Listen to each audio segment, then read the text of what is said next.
So a few days ago I did an ultimate speed test between the iPhone 7 and the Samsung Galaxy S7 Edge. And before that I've done a couple of more in-depth speed tests between the iPhone 7, the iPhone 7 Plus, and also last year's iPhone 6s. But now I wanted to do one more episode, this time comparing the S7 Edge versus not the iPhone 7 but the iPhone 7 Plus. So the iPhone 7 Plus comes with 3GB of RAM versus 2GB, and the iPhone 7 Plus also comes with a 1080p display versus a 768p display that the iPhone 7 has. So I'm really curious to see how these would actually impact the performance. So hey everyone, welcome to the ZONEofTECH, I'm Daniel, and welcome to my ultimate speed test series, a series in which I test everything in depth when it comes to the performance of two devices. So everything from the specs to the app launch speed test, to RAM management, CPU performance, GPU performance, both on and off screen, JavaScript performance, 4K video editing performance, Wi-Fi performance, fingerprint speed test, basically everything is covered in this video. And in this episode, I'll be doing the ultimate speed test between the iPhone 7 Plus, so Apple's 2016 flagship smartphone, and Samsung's 2016 flagship smartphone, so the Galaxy S7 Edge, since, well, the Note 7 is now basically dead. So yeah, enjoy.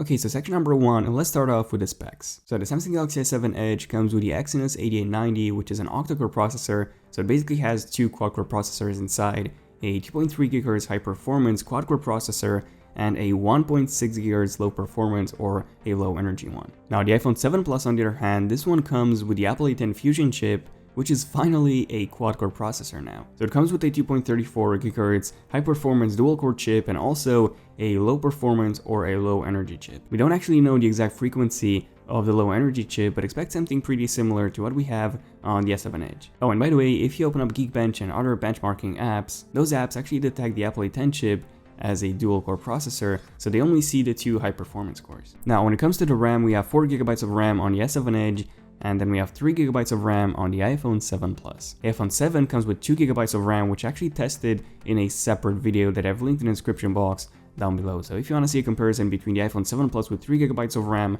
and the iPhone 7 with 2, again, that's linked in the description among other in-depth tests. But yeah, just by looking at the specs, the S7 Edge seems to simply blow the iPhone 7 Plus out of the water. Now let's move on to the actual tests, starting off with the simplest test of all, the boot test. And before starting this test, I just want to mention that both phones have been wiped clean, they both have exactly the same apps, and they're also both 32GB devices. I've also removed the SD card, the micro SD card, from the S7 Edge, which can actually slow down the phone, especially when it comes to apps that are being opened, that are being run from the SD card storage. I've closed all the apps running in the background for both phones, so all the tests should be as fair as possible. So now let's boot the phones up, so 3, 2, 1, go. And it seems that the iPhone 7 Plus was indeed the first one to boot, followed by the S7 Edge, which booted about 8 seconds after, so not a big difference to be honest. Now moving on to test number 3, I'm going to do the app launch speed test. Now this is actually a pretty difficult thing to do because you have two very different operating systems, so I'm obviously not going to test any system apps. I mean, that would be pointless. I'm only going to test some apps that are available on both platforms such as Chrome, Twitter, Instagram, a few games, and more. The only system app that I am going to test, however, is the camera app. So this is an app that is really used on both platforms. So we have no apps running in the background, and again, no SD card on the S7 Edge. So let's start off the test with Twitter first in 3, 2, 1, go. And it seems that Twitter loaded first on the S7 Edge, so it was faster, it was about 1 second faster, so not a big difference. So let's try Instagram now. So 3, 2, 1, go. And again, it seems to load first on the S7 Edge. So on the iPhone 7 Plus, it was about 2 seconds slower. Not a big difference, but still, the S7 Edge was indeed quicker again. Now let's try the first non-multi-platform app, the camera app. And this one was basically the same on both. So the S7 did launch it a bit quicker, but that's because of the long app launch animation on the iPhone. But when it comes to taking shots, the iPhone was so much faster here. And this was the case both when the phones had no light and also when the camera did have enough light. So on the S7 Edge, it shouldn't have used the slow shutter speed. So I don't know why, but the S7 does indeed lag here. Just take a look at how much faster the iPhone 7 Plus takes the shots. Now let's move on to some more demanding apps now. Let's try a few games. So first off, let's try Pokemon Go in 3, 2, 1, Pokemon Go.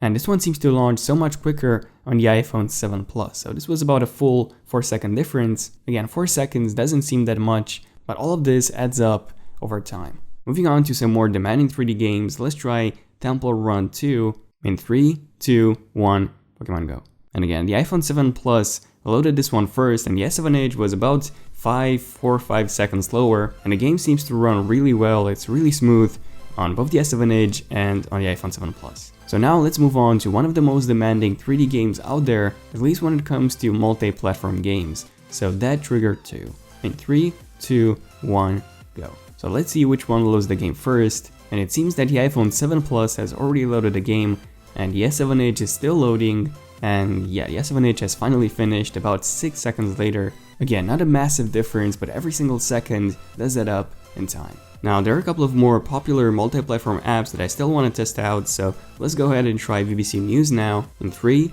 2, 1, go. And the iPhone did load this one a bit quicker, a tiny bit quicker, but this one was less than a second difference, so this one was really minor. Now, what I'm going to do next is I'm going to open a bunch of websites on both smartphones. So the same page is the exact same links on both, and I don't know if you've noticed, but I'm actually using Chrome on the iPhone, so Safari is even better optimized. And I want to test out Chrome and give the S7 Edge a better chance, so to say. And this is not part of my app opening speed test, by the way, since these phones are on the same Wi-Fi network, so they are robbing each other's bandwidth, so this won't be a fair test because of this. However, I am going to use this in my RAM management test and see which phone managed to keep the most web pages open. And finally, let's try YouTube now. So let's try loading 2 of my videos, my iPhone 7 and my iPhone 7 Plus unboxings and first impressions videos. And it seems that both videos have loaded first on the iPhone 7 Plus and about 1 to 2 seconds later on the S7 Edge. Now again, I'm only doing this videos test in order to see which phone will still have these videos open in the background. Speaking of things open in the background, let's move on to the actual RAM management test. So this number 4, the RAM management test. So I'm now going to open all the apps, all the web pages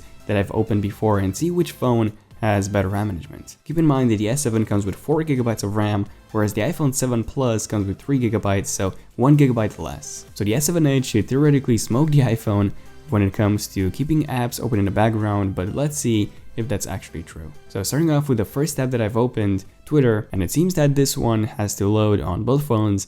So the S7 with 4 GB of RAM didn't manage to keep Twitter open, and neither the iPhone 7 Plus with 3 GB of RAM. So let's move on to, let's say, Instagram now. So this one actually loads on the iPhone, so the iPhone did manage to keep it open in the background, and the S7 Edge did have to reload this, unfortunately. Now let's try BBC News, and again, this one is perfectly loaded on the iPhone and still has to reload on the S7 Edge. Now let's try something more demanding. So let's try a game, Temple Run 2 first, and whoa, this one was, again, still perfectly loaded on the iPhone. It seems that the S7 Edge simply cannot keep up when it comes to RAM management. It basically has to reload everything. So now let's try, just for fun, Dead Trigger 2, the most demanding of all the apps. And whoa, take a look at this, again, perfectly playable on the iPhone 7 Plus, and it still has to reload on the S7 Edge. So really impressive here. And keep in mind that the iPhone has 1 GB less RAM when compared to the S7 Edge. Now I've also done this exact test with the iPhone 7 versus the iPhone 7 Plus and the iPhone 7 versus the S7 Edge. And in case you haven't seen those, the results are pretty interesting again. So I've left those linked in the description box down below. Next up, I'm going to open up Chrome and see if all those websites that I've opened before are still there, at least on the S7 Edge, because most likely on the iPhone, some of them are still going to be there. So let's try 95 Google first, and again, this one is perfectly loaded on the iPhone 7 Plus, and it still has to reload on the S7 Edge. Now let's try the Elon Musk Mars article, and by the way, speaking of this, they actually managed to launch the launcher. They actually tested this yesterday, and it was a success, so it seems like a trip to Mars is looking more likely now. Who's going to Mars? Let me know in the comments. But yeah, going back to the test, it seems that the page is actually open on both, so no need to reload it on the S7. So let's just try another page now, another Verge article, and this one is still here on the iPhone, and the S7 still had to reload it again. And let's just try one more website, so let's try TechCrunch, and yeah, the same story. The iPhone has it, the S7 has to reload it again. So when it comes to RAM management, the iPhone 7 Plus simply won by a mile. Not only does it have 3 GB of RAM versus 4 on the S7, but I've also tested this actually using Chrome, so Safari is even better optimized, so if I tested the Safari, it would have actually performed even better than Chrome. So overall, it seems that apps run so much better on iOS than they do on Android, especially on the S7 with TouchWiz. I mean, they're so much better optimized, and RAM management works so well than on the S7. Okay, so now I'm going to close all the apps running in the background, and let's move on to the actual benchmarks. So starting off with Geekbench 4 in 3, 2, 1, go. And the iPhone 7 Plus has finished the test in actually less than 3 minutes and got a score of 3462 for the single core and 5647 for the multi-core one. That's really impressive especially when it comes to the single core score. And the S7 Edge is still going, and it seems that the S7 did finish about 2 minutes and 30 seconds after the iPhone 7, so that's a pretty big difference when it comes to the finishing time. And just take a look at the scores. 1834 for the single core score and 5118 for the multi-core one. And by the way, I actually ran this test quite a few times on the S7 Edge because on the S7 Edge overheated and I only got 1000 points for the single core score, so I had to wait a few minutes for the S7 Edge to cool down.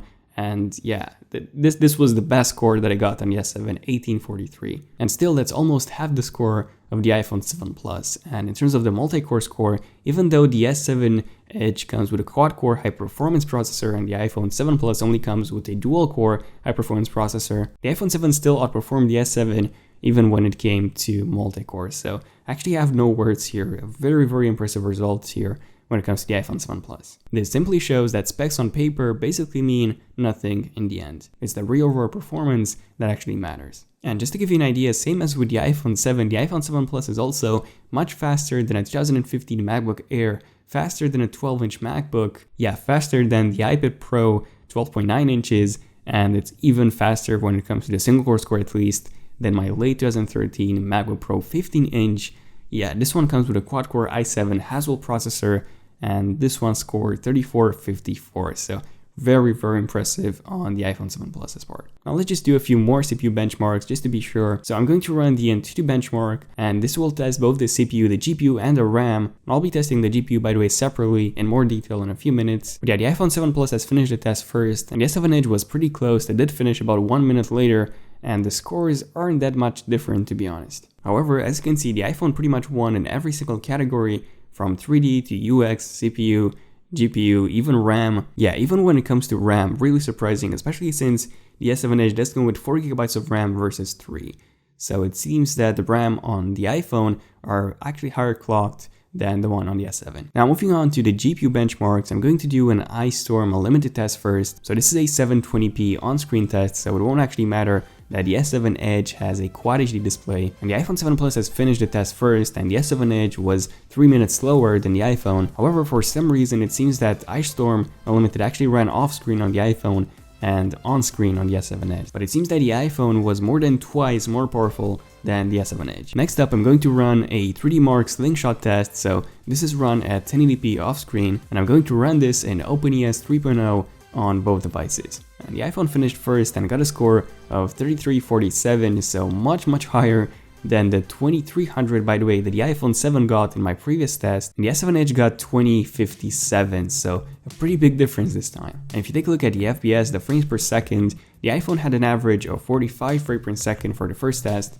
and the S7 Edge had an average of 16 frames per second, so almost 3 times slower than the iPhone 7 Plus. Now let's move on and do a couple of more GPU tests, this time with Geekbench. So the first test that I am going to run is an on-screen Manhattan test. So this one basically renders everything in OpenES 3.0 and also at the device's native resolution. So 1080p on the iPhone 7 Plus and 1440p on the S7 Edge. And it seems that the iPhone 7 Plus finished first and got a score of 3419 frames, and that's basically an average of 55 frames per second. And if you remember my previous test with the iPhone 7 got 58 frames per second, so this is actually lower than what the iPhone 7 got. But that's because the iPhone 7 was rendering this in 768p versus the iPhone 7 Plus, which is rendering this in 1080p. But yeah, the S7 Edge has also finished, and the S7 Edge got a score of 14 frames per second, so a pretty big difference between this and the 7 Plus. Okay, now I'm going to run the exact same Manhattan OpenES 3.0 benchmark now.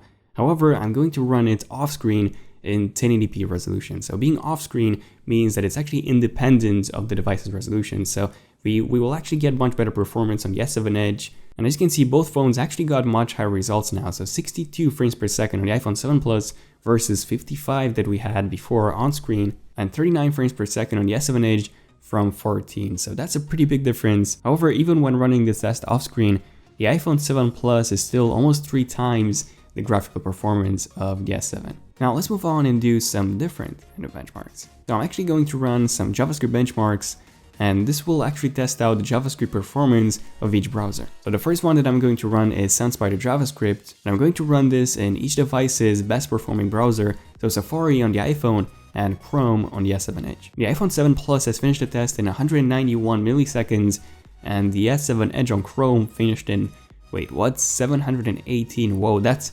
a massive difference here. But you know what? Let me just try running this on Chrome on the iPhone as well. 190 milliseconds, so 1 millisecond faster than Safari. So it seems that Chrome is actually using the same rendering engine as Safari. Yeah, and on the S7 this time we got 564, so actually much better than we got last time. But even with Chrome, the iPhone 7 Plus is so much faster when it comes to JavaScript performance. I also want to run a different JavaScript benchmark, so I'm going to run Google Octane now. So the iPhone 7 Plus finished this one first again, and got a score of 26,946, and the S7 Edge was actually just a few seconds behind and got a score of 10,232. So again, more than double the JavaScript performance on the iPhone. But let me just run this again, just to make sure. So 26,267. So yeah, almost no performance loss on the iPhone, and whoa, 8,793 on the S7 Edge. So the S7 Edge actually overheated again, and it actually throttled, reason why we actually lost 2,000 points on the S7. Ouch. Now moving away from all the CPU and GPU benchmarks, let's try out the Wi-Fi performance and see which device performs better. So first off, out of curiosity, I'm going to run this test at the same time on both devices just to see which one manages to take the most bandwidth. And then I will be running this separately on each phone. So running them at the exact same time, we got a download speed of 75 megabits per second on the iPhone 7 Plus and 93 on the S7 Edge. And then 78 and 51 on the upload side, so some pretty big differences here. So now let me just run this separately, and yeah, we basically got the exact same scores with some really minor differences on the upload side. Next up, I'm going to do a test that some of you have been waiting for quite a while, so that's the fingerprint speed test. So let's see which phone actually has a faster fingerprint reader. But first, I just want to enable rest finger to unlock on the iPhone, because in iOS 10 you actually have to click the home button to unlock it, so by enabling this, it will work in the exact same way as in iOS 9 and as it does on the S7, so it will make it so much faster and easier to test. So let's try this with the screen turned on first, and it seems that the S7 Edge unlocks faster than the iPhone, and that's because there's actually no animation, no unlock animation on the S7, so it simply goes directly to the home screen, whereas on the iPhone you actually have to wait 1 to 2 seconds for the animation to finish. And now let's try this with the screen turned off now. And it seems that the iPhone does indeed unlock first. So hopefully you can see this better in slow motion. And by the way, I filmed these shots separately and then I synced them afterwards, and even though it's actually hard to tell, I did actually click on the home button at the exact same time. And it seems that the iPhone, at least when the screen was turned off, it seems to unlock first. And finally, let's end all this basically the way it started, with a boot test. So I'm going to do a boot off test and see which phone actually turns off first. And by the way, there's no actual indicator on the iPhone anymore, so the only way you can actually tell that a phone is off, on the iPhone 7 at least, is by pressing the Force Touch home button. So this won't actually give you any feedback when the device is off. And it seems that the iPhone's home button is still clickable, so the iPhone is still turning off, and the S7 has been turned off for almost 10 seconds now. So yeah, the iPhone 7 loses this one. Okay, so in the end, what's my conclusion in all of this? Well, basically in every single test, even when it came to RAM management, the iPhone 7 Plus heavily outperformed the S7 Edge. Now these results were actually pretty similar to my iPhone 7 versus S7 comparison, but the iPhone 7 Plus did indeed perform better than the iPhone 7, at least when it came to RAM management and even the GPU performance overall. Now the S7 Edge is indeed a really fast phone. It looks awesome. It's also a really premium phone, and I simply love it. However, when it comes to performance, most of this slowness and RAM management issues have to do a lot with TouchWiz itself. So I'll have a Google Pixel versus iPhone 7 Ultimate Speed Test soon, so definitely feel free to subscribe if you want to see that as soon as it comes out. I'm really curious to see, and I believe you're curious as well, to see how well a stock Android device compares to the iPhone 7 and if it's actually performing much better than the S7, or if it's actually close to the S7 in performance. Let me know which other ultimate speed and performance tests do you want me to do next. Also feel free to give this video a like if you have enjoyed it, to let me know. It took a really long time to make because I wanted to have every single test included in this video instead of doing those tests separately, like the fingerprint reader or the RAM management and so on. I think it's more organized and also more enjoyable for you to watch than simply having those tests separately. What do you think? Let me know in the comments. Also, let me know in the comments if you're epic enough to make it to the end of this video, and also be sure to enable notifications on my channel on both desktop and mobile, by simply clicking on that bell icon next to my channel so that you're notified as soon as I upload a brand new epic video. There's quite a lot of issues with the YouTube subscription box, so if you don't want to miss out on my next videos, definitely have that notification bell enabled. But yeah, other than that, this was pretty much it for this video. Again, huge thanks to every single one of you that made it to the end. I'm Daniel, and I'll see you guys in my next one. So yeah, ZONEofTECH signing out. Cheers.